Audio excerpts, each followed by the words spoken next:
Next, I want to invite a man who has been in Gujarat, who has dominated Gujarat politics for more than 2 decades. He's been a legislative member of Gujarat government while Modi ji was there for 3 times. He has been into various cabinet positions, including agriculture a lot of times.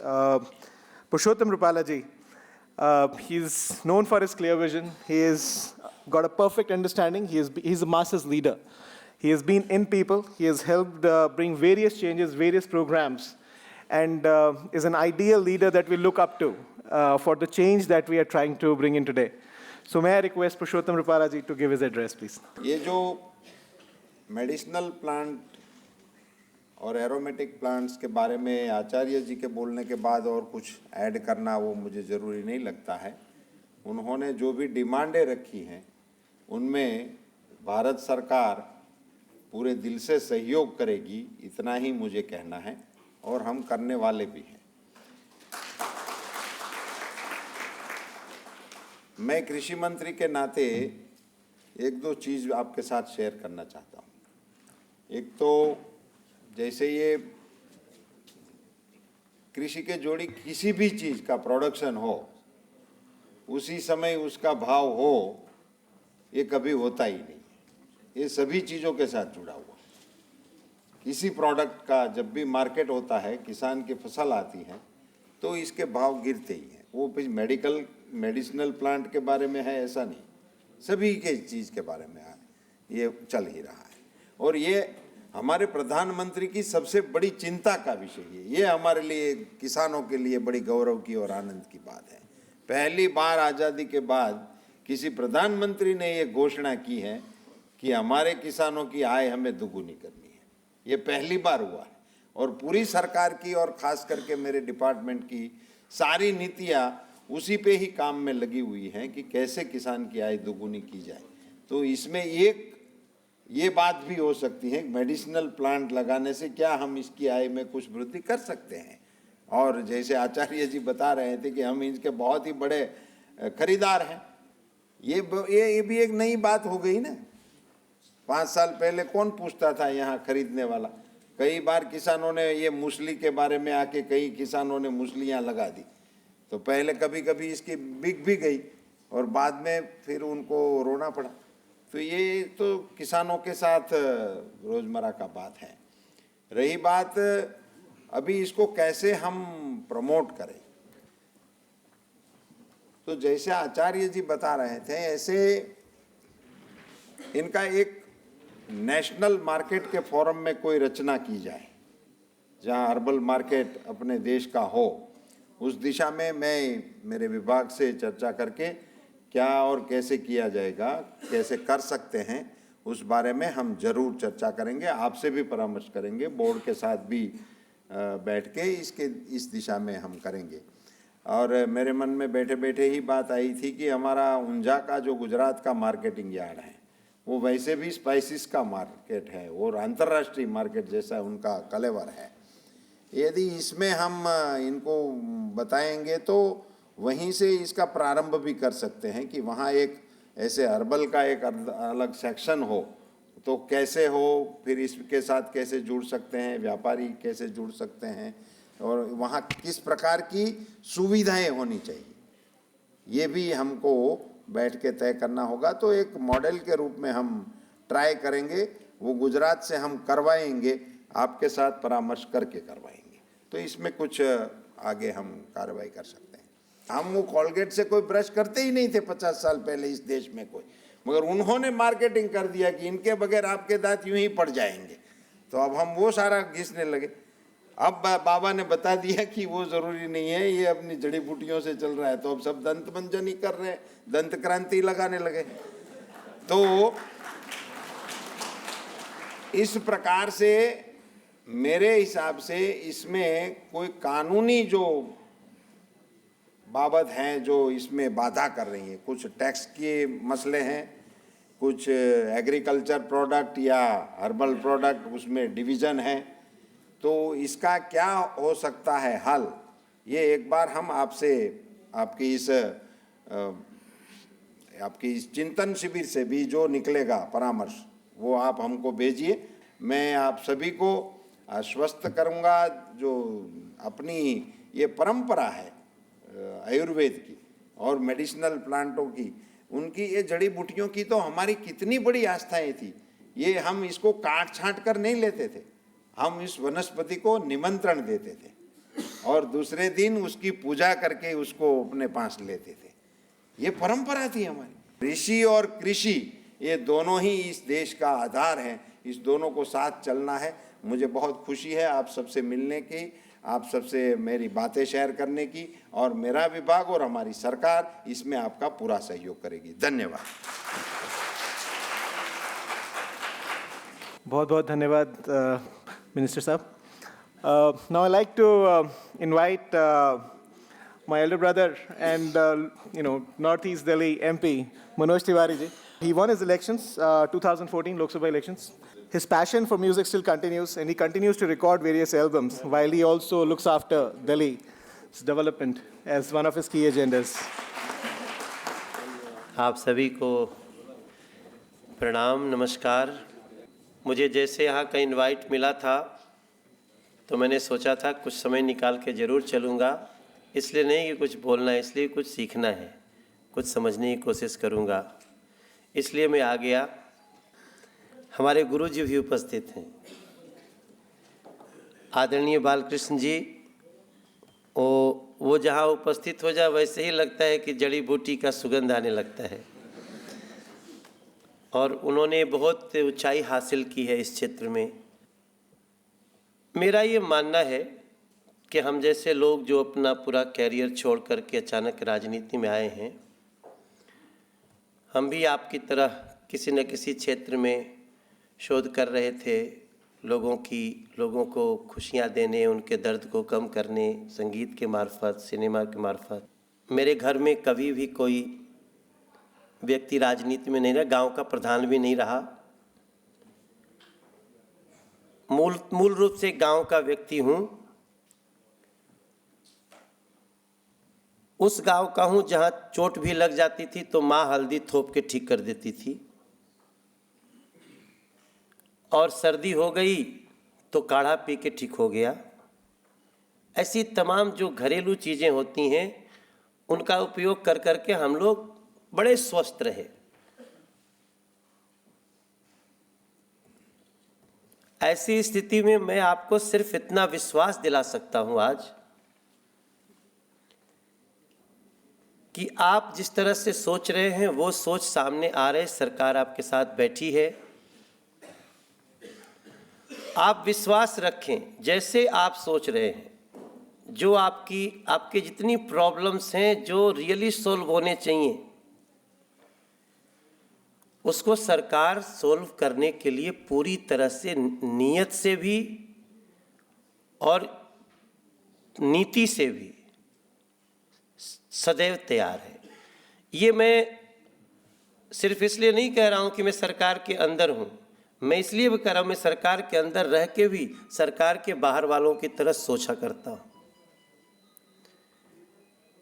तो वो इसी meeting से वो सारी बातें आएंगी, और state president BJP Delhi होने के नाते मैं अपने जितने हमारे खारी बावली जड़ी बूटी जो मार्केट है, जो एसोसिएशन है, अगर हमसे कहीं कुछ हेल्प हो सके, क्योंकि मेरे पास दिल्ली में करीब 15-16 लाख की डायरेक्ट टीम है, जो हम जब चाहते हैं हम सड़क पे आ सकते हैं। हम उसकी बातों को, आपकी चीज़ों का प्रचार प्रसार, उस समस्याओं को रखना, पूरा खुला हुआ है एक आसमान। मुझे नहीं पता वो क्या क्या हेल्प हम कर सकते हैं। ऐसी कोई ज़रूरत हो तो प्लीज़ मुझे ज़रूर उसमें शामिल करें, जहाँ से मैं आपकी चीज़ों को सरकार तक पहुँचा सकूँ, और मैं उसमें सदैव आपके साथ खड़ा मिलूँगा, हर सच्ची बात के लिए और सही बात के लिए। इन परिस्थितियों में मेरा ये विश्वास बढ़ रहा है कि हम अगर सच्ची और सही चीज़ों को सही दिशा में उठा दें तो उसका निदान होना निश्चित है, वो भी इस सरकार से। तो आप पक्का विश्वास करिएगा। तो समस्याएं तो कई हो सकती हैं, लेकिन मुझे लगता है इस देश के लोगों को, हम सभी को, जैसे कभी कभी मेरी बहुत हॉट डिस्कशंस होते हैं अपने मित्रों के साथ भी, ये कर दिया, ये कर दिया, ये कर दिया। हमने कहा आप भी कभी कभी सोचो कि इस देश की बेहतरी के लिए क्या होना चाहिए, टैक्स कम करने के लिए क्या होना चाहिए, खारी बावली की समस्याओं को जो खारी बावली जड़ी बूटी कमेटी, उसकी क्या क्या होना चाहिए, ये सरकार सुनने को तैयार है और उसका निदान भी करने को तैयार है। मेरी जहाँ जहाँ हेल्प लगेगी मैं आपके समक्ष हूँ। आज के कार्यक्रम में बुलाने के लिए मुझे बहुत बहुत धन्यवाद।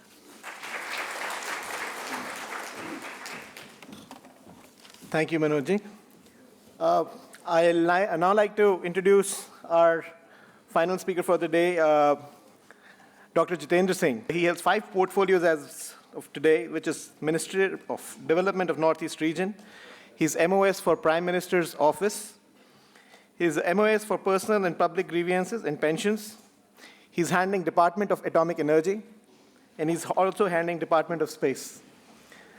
He's committed to the development of his regions. He hails from Jammu. And Jammu and Northeast region is something that he has been really focused on, and a lot of initiatives by Donia Ministry has been taken, a lot of budgets have been approved, and today we have his 100% commitment towards this sector. May I request Dr. Saab to please give his address.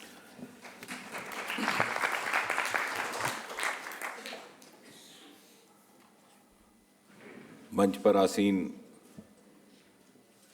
आदरणीय आचार्य बालकृष्ण जी, सबसे पहले तो आपका धन्यवाद है, आपका आभार प्रकट करना है। आपने इस गोष्ठी में, इस कार्यक्रम में मुझे आमंत्रित करके मुझे भी कुछ अपनी जानकारी में वृद्धि करने का अवसर दिया। और जैसे आचार्य जी भी कह रहे थे, आखिर ऐसा क्यों कर हुआ कि यदि विश्वव्यापी इसका उपयोग है जिन जिन तत्वों का, उन्हें हम ही भूल गए। ये पहली बार ऐसा हुआ है कि आयुष का एक अलग मंत्रालय है। पहले तो आयुष का नाम लेने में भी थोड़ी सी शर्म आती थी। मैं आचार्य जी से आज यही कह रहा था पहले कार्यक्रम से, मैंने कहा पहले तो हमें वो मानसिकता से निजात हासिल करनी होगी जो मानसिकता हमें मजबूर कर देती है कि यदि आयुर्वेदिक का कोई चिकित्सक है या होम्योपैथी का चिकित्सक है तो आपकी एलोपैथी की टेबलेट को पीस करके पुड़िया बना के देता है।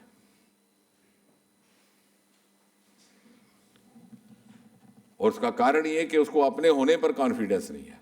वो गालिब ने कहा मारा मुझको होने ने, ना मैं होता तो क्या होता। पहले अपने होने का एहसास हो, फिर अपने होने के एहसास पर आपको स्वाभिमान हो, फिर अपने होने के एहसास के स्वाभिमान पर आपको कॉन्फिडेंस हो कि मैं इसे आगे चला सकूं। और इसलिए ये प्रणालियां विकसित नहीं हो पाई।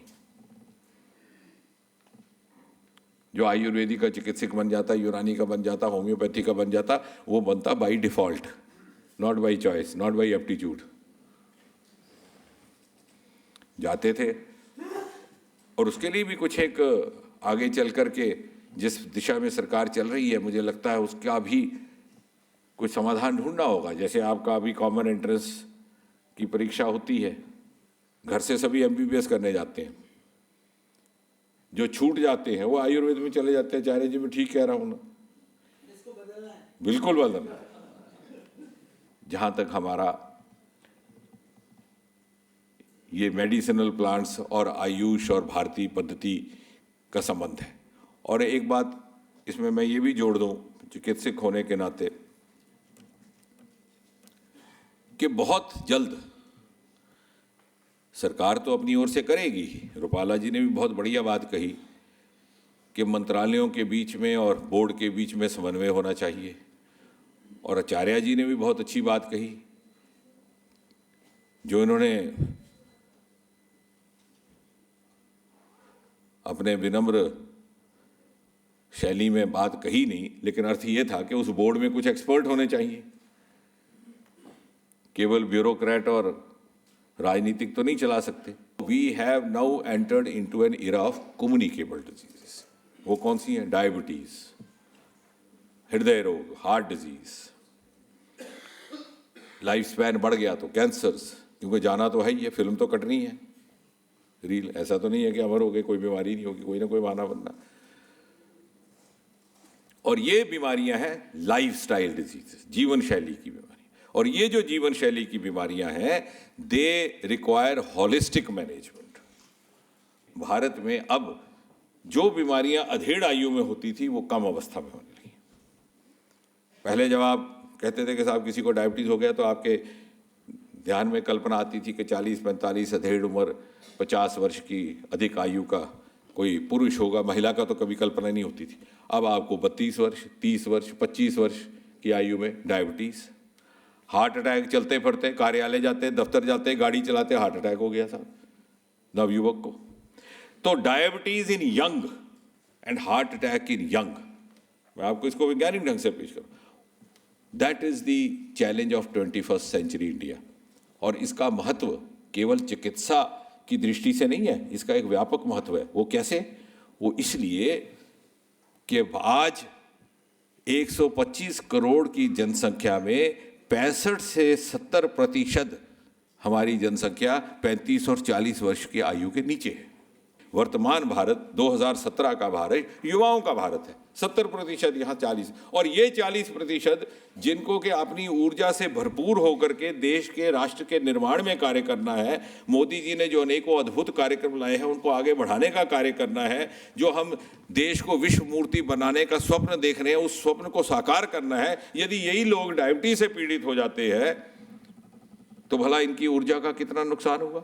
ये तो राष्ट्रीय नुकसान हो गया, राष्ट्रीय क्षति हो गई। यदि इस परिस्थिति का समाधान कोई है तो वो तभी है कि हम इन सारी पद्धतियों का एक समन्वय निर्धारित करें, जिसमें एलोपैथी भी होगा, आयुर्वेद भी होगा, नेचुरोपैथी भी होगी, और उन्हीं सभी के निचोड़ से एक आइडियल मैनेजमेंट रजीम निर्माणित हो सकती है, जिससे कि हम अपने युवा को इस प्रकार की नॉन कम्युनिकेबल और लाइफस्टाइल डिजीजेस से बचा करके रख सकते हैं, ताकि वो राष्ट्र सेवा और देश सेवा के कार्य में अपना योगदान दे सके। आचार्य जी ने और शायद सोनल जी ने पूर्वोत्तर का भी उल्लेख किया। निश्चय ही जब हमारे स्टेक्स बढ़ेंगे तो हमें इन बातों का एहसास होगा, क्योंकि अब हम बीमार होने लगे, छोटी अवस्था में होने लगे तो लगे हम ढूंढने। अब हमें आचार्य जी भी याद आए, क्योंकि उनके बगैर कोई गुजारा नहीं है। योग का भी आ गया याद। जो जो क्षेत्र, जो जो बिंदु 70 वर्ष में छूट गए थे, उनकी ओर ध्यान देने का कार्य ये सरकार कर रही है। और जैसा कि मनोज जी ने भी कहा था कि प्रधानमंत्री जो कि आम नागरिक की सोच के साथ सोच जोड़ने की क्षमता रखते हैं, और ये क्या तकाजा है। और कोई भी राष्ट्र विश्व मूर्ति नहीं बन सकता जब तक उसके स्वास्थ्य की चिंता ना हो।